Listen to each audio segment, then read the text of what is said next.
ప్రభు నామానికే మహిమ కలుగునుగా. కూడి వచ్చిన మీ అందరికీ, కర్మల ఆత్మీయ సహవాస సంఘ విశ్వాసులందరికీ మన ప్రభువును ఆయన ప్రియ కుమారుడునైన యేసుక్రీస్తు వారి శ్రేష్టమైన నామంలో శుభములు మరియు అందరికీ వందనాలు. దానియేలు గ్రంథం 7వ అధ్యాయాన్ని మనం ధ్యానం చేసుకుంటున్నాం. దానియేలు గ్రంథం 7వ అధ్యాయం. ఇందులో ముఖ్యాంశం ఏంటంటే, సర్వలోకాన్ని పరిపాలించిన 4 సామ్రాజ్యాల గురించి దర్శనాన్ని దానియేలు పొందినట్టుగా మనం చూస్తున్నాం. అందులో భాగంగానే 10 వచనాలు మనం ధ్యానం చేసుకున్నాం. 11వ వచనాన్ని చూద్దాం. అప్పుడు నేను చూచుచుండగా ఆ కొమ్ము పలుకుచున్న మహాగర్వపు మాటల నిమిత్తము వారు ఆ జంతువును చంపినట్టు కనబడను. తరువాత దాని కళేబరము మండుచున్న అగ్నిలో వేయబడను.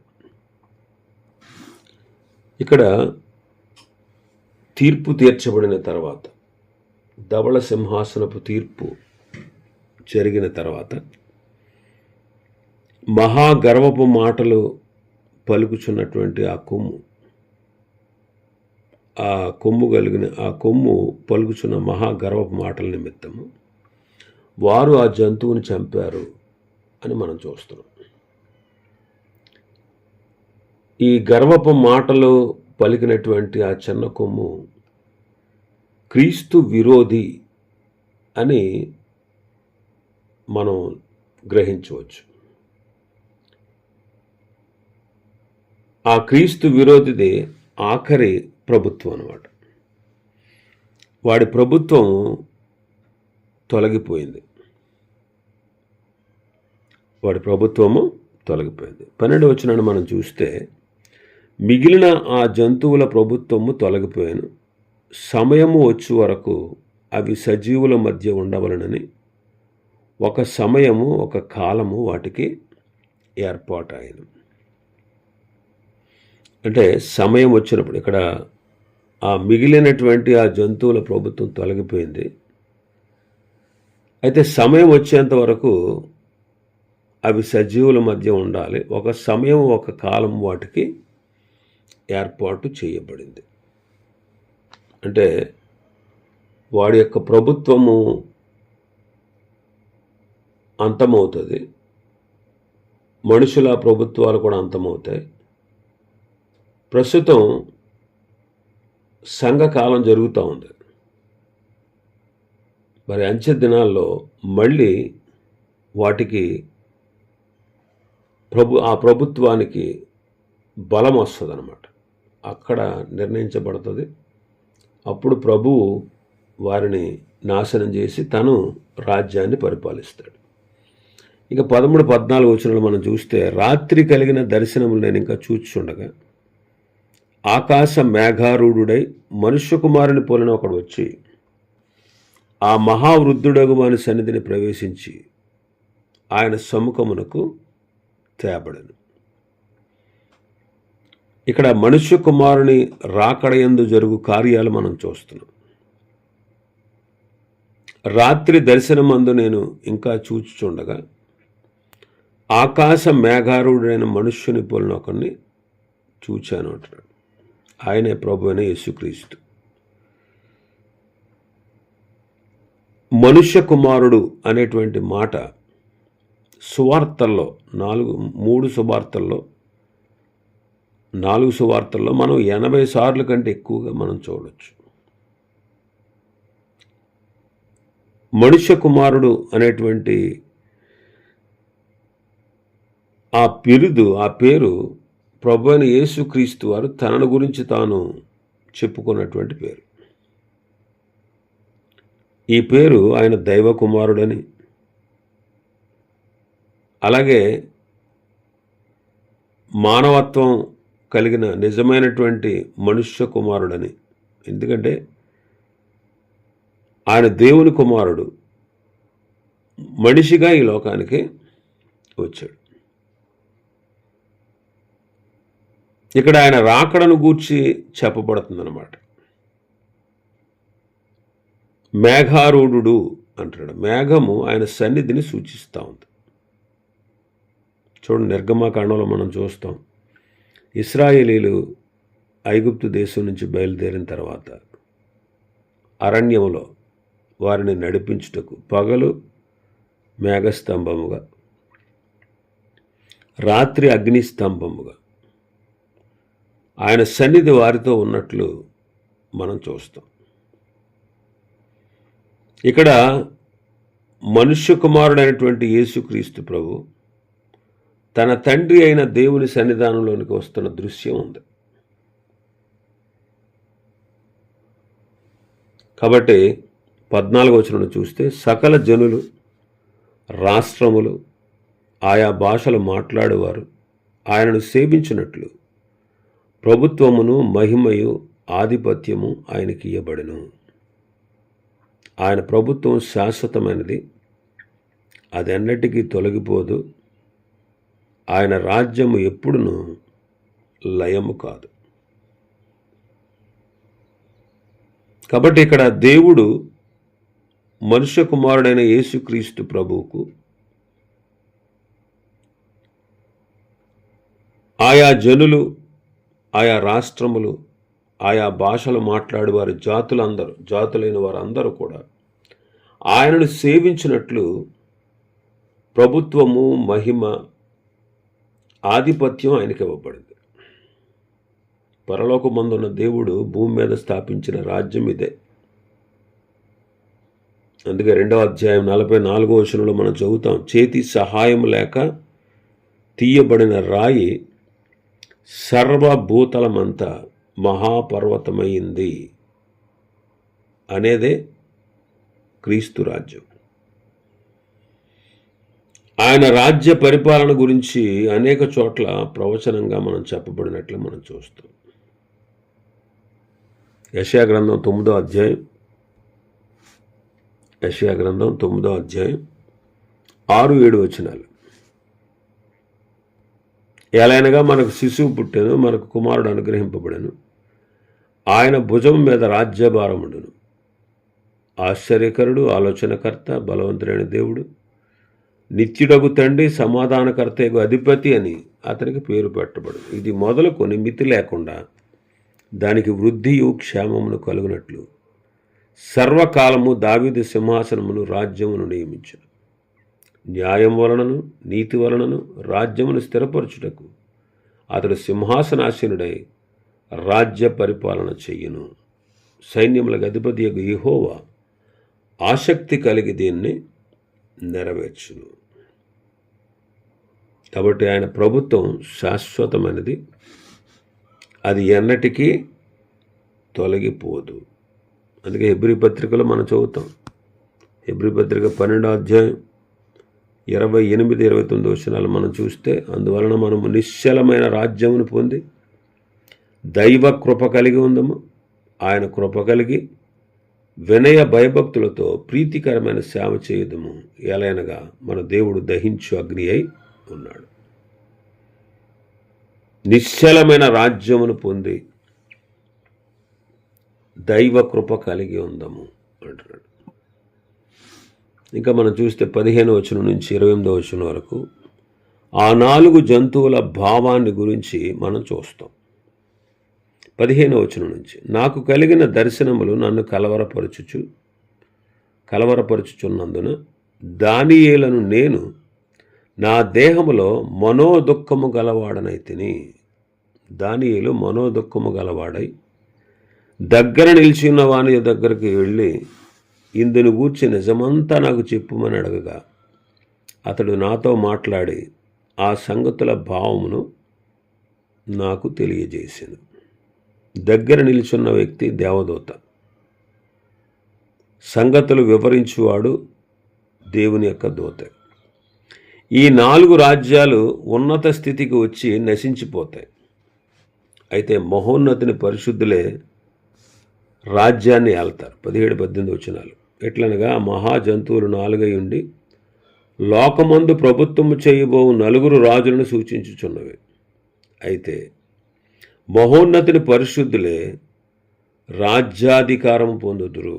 వారు యుగ యుగములు యుగ యుగాంతముల వరకు రాజ్యమేలుదురు అంటాడు. కాబట్టి రాజ్యము ప్రభు అయిన యేసుక్రీస్తుకు ఇవ్వబడినట్లు మనం చూస్తున్నాం. ఆయన పిల్లలైనటువంటి పరిశుద్ధులు యుగ యుగాలు, అలాగే యుగాల అంతాల పర్యంతం వరకు రాజ్యం వెళతారు. సాధారణంగా పరిశుద్ధులు అంటే సంఘమునకు చెందినవారుగా మనం చూస్తాం, వాళ్ళని పరిశుద్ధులు అంటాం.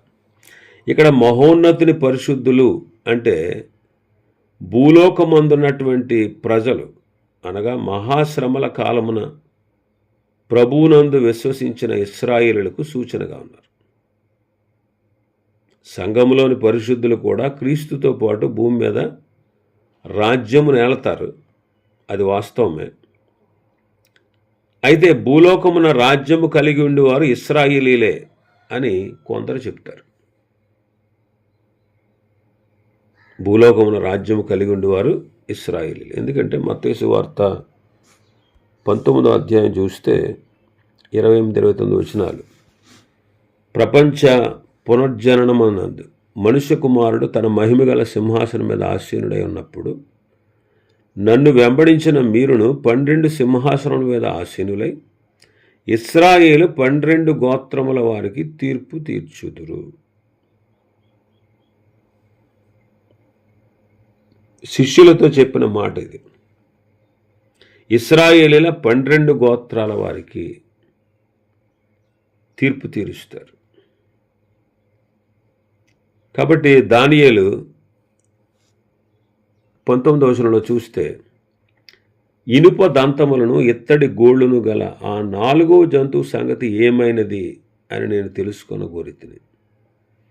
అది ఎన్నటికీ భిన్నమును మిగుల భయంకరమునై సమస్తమును పొగలగొట్టుచు మృంగుచు మిగిలిన దానిని కాళ్ళతో అణగదొరుక్కుచుండెను. ఆ తర్వాత 20వ వచనంలో కూడా, దాని తల మీద ఉన్న 10 కొమ్ముల సంగతి, వాటి మధ్య నుండి పెరిగి 3 కొమ్ములను కొట్టివేసి కన్నులను గర్వముగా మాట్లాడు నోరును గల ఆ వేరొగు కొమ్ము సంగతి, అనగా దాని కడమ కొమ్ముల కంటే బలము కలిగిన ఆ కొమ్ము సంగతిని విచారించి తిని అంటున్నాడు. ఈ చిన్న కొమ్ముకు గర్వపు మాటలు కలిగిన నోరు ఇవ్వబడింది. అది గర్వంగా మాట్లాడుచున్నది. ఆ కొమ్మే క్రీస్తు యొక్క విరోధి అని మనకు తేటగా తెలియపరచబడతా ఉంది. ఈ కొమ్ము పరిశుద్ధులతో యుద్ధము చేయించు గెలుపొందినదైన 21వ వచనంలో మనం చూస్తాం. ఈ కొమ్ము పరిశుద్ధులతో యుద్ధము చేయించు దానిని గెలుచున్నదాయన. పరిశుద్ధులను జయించాడు కానీ వాడు ప్రభువును జయించలేడు. వాడే క్రీస్తు విరోధి. ఈ రాజ్యముల గురించి ప్రకటించబడినవన్నీ కూడా ఇంకా నెరవేరవలసి ఉంది. ఇంకా క్రీస్తు విరోధి రావాల్సి ఉంది. ఈ 10 కొమ్ముల సంగతి జరగాల్సి ఉంది. ప్రభువైన యేసుక్రీస్తు వారు మొదటి రాకడలో రోమా సామ్రాజ్యం ఉన్నత స్థితిలో ఉంది. ఇప్పుడు ప్రస్తుతం దాని అధికారం లేదు. అయితే క్రీస్తు విరోధి వచ్చే టైంకి అది మళ్ళీ ఉన్నత స్థాయికి వస్తుంది. ఈ 10 కొమ్ములు ఆ మృగము రోమా సామ్రాజ్యానికి సూచన. దానిలో ఉన్న 10 కొమ్ములు ఆ రాజ్యంలో నుండి పుట్టబో 10 మంది రాజులను సూచిస్తాం. ఇది 2వ అధ్యాయం 10వ వచనంలో మనం చూసాం. కాళ్లకు 10 వేళ్ళు ఉన్నాయి, ఇనుము మట్టి కలిసినటువంటి. ఈ రోమా రాజ్యం మీద తన అధికార ప్రభావాన్ని పొందినటువంటి 10 మంది రాజులు ఔన్నత్య స్థితికి వస్తారు. ఆ తర్వాత భిన్నమైన మరొకవాడు పుడతాడు. వాడు 3 రాజులను పడద్రోసి వాడు అధికారి అవుతాడు. ఆ రాజును గూర్చి 25-26 వచనంలో మనం చూస్తాం.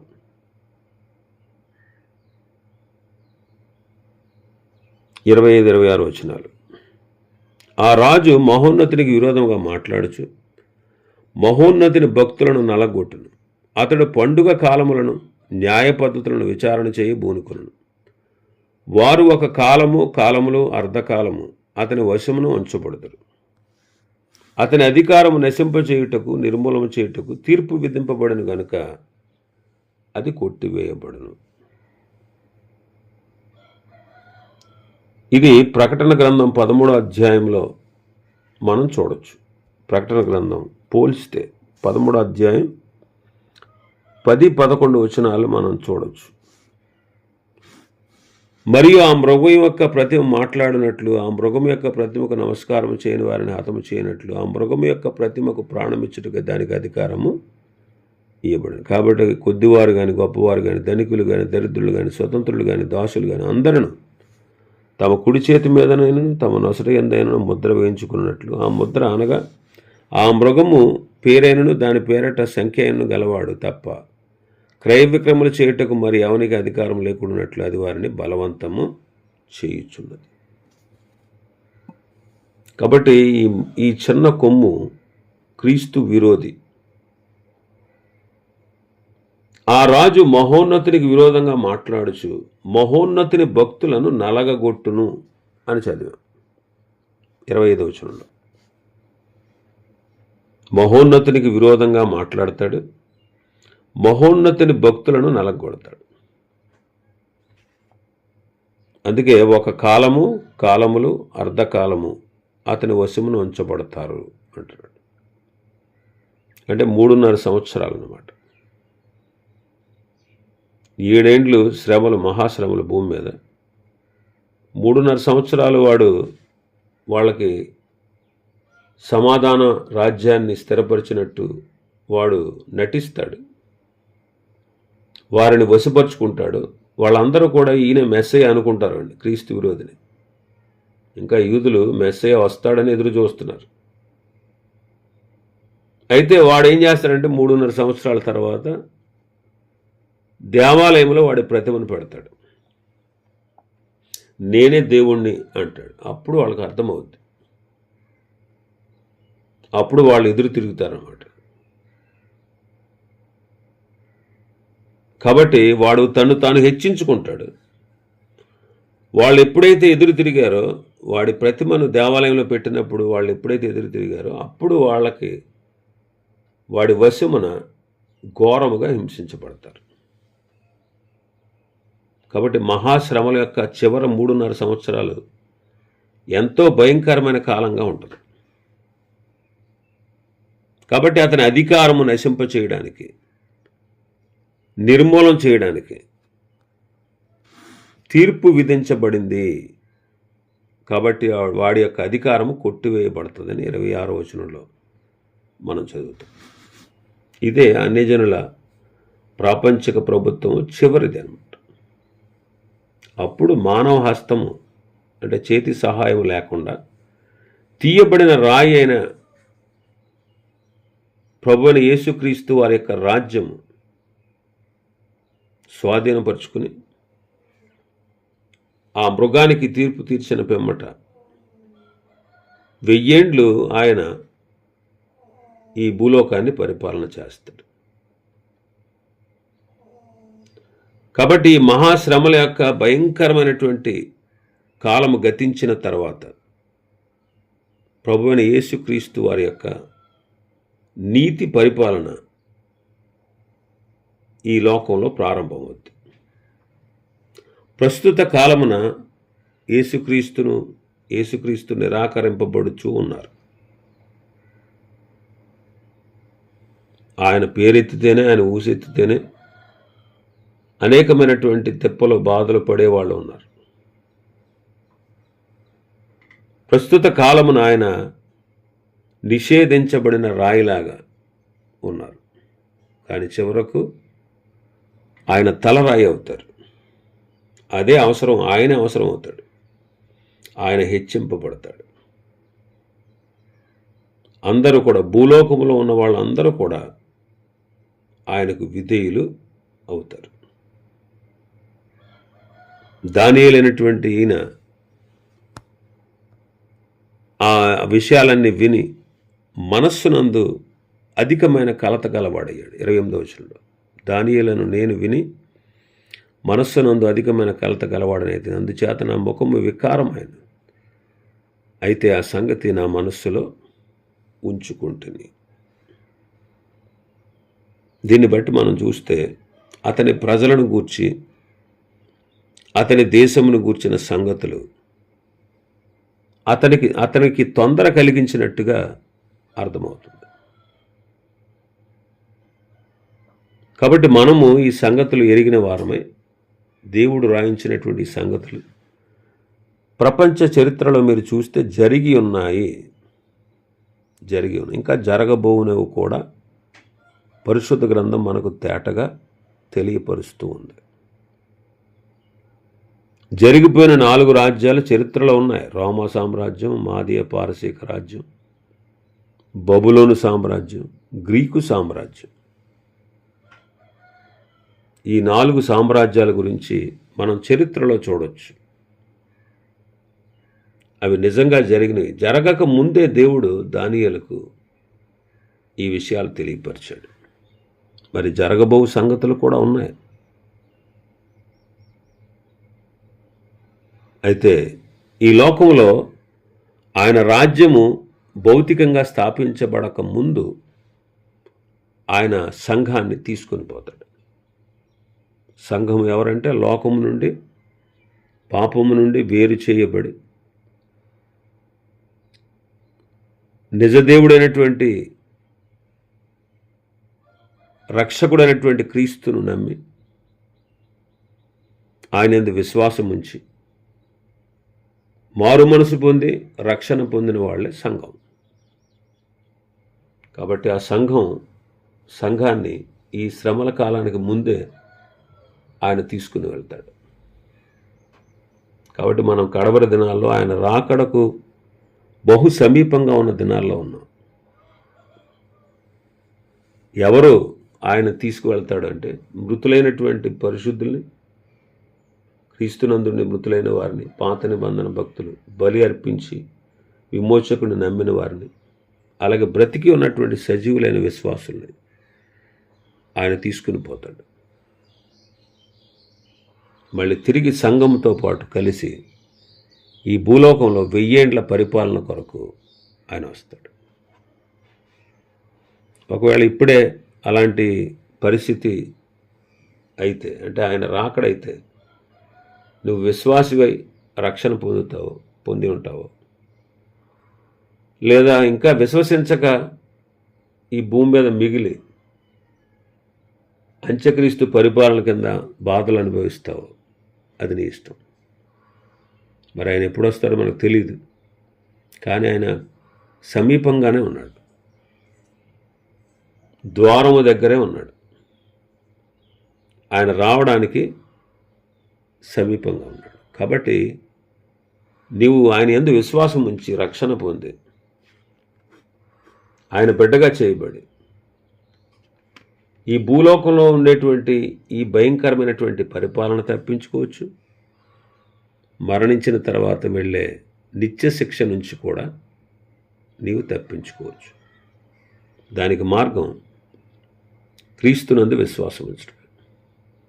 విశ్వాసము ద్వారా కృపచేత ఆయనే నిజమైన దేవుడని నమ్మి, ఆయన మాత్రమే మనల్ని నరకం నుంచి, ఈ శిక్షల నుంచి తప్పించగలడని విశ్వసించి, ఆయన పంపిన కుమారుడైన క్రీస్తునందు విశ్వాసం ఉంచి, ఆ క్రీస్తు నా కొరకే, నా పాపాల కొరకే శ్రమ పొంది మరణించి సమాధి చేయబడి తిరిగి లేచాడని, నేను పాపిని, నా పాపాల నిమిత్తము ప్రాయశ్చిత్తము ప్రభువే చేసి నన్ను పరిశుద్ధుడిగా తీర్చి తన బిడ్డగా చేసుకోగలడని ఆ సత్యాన్ని గుర్తించి మనం విశ్వసిస్తే రక్షణ పొందుతాం. ఆయనతో పాటు రాజ్యాన్ని ఏలతాం. ఇవి ఈ అధ్యాయంలో ఉన్నటువంటి విషయాలు.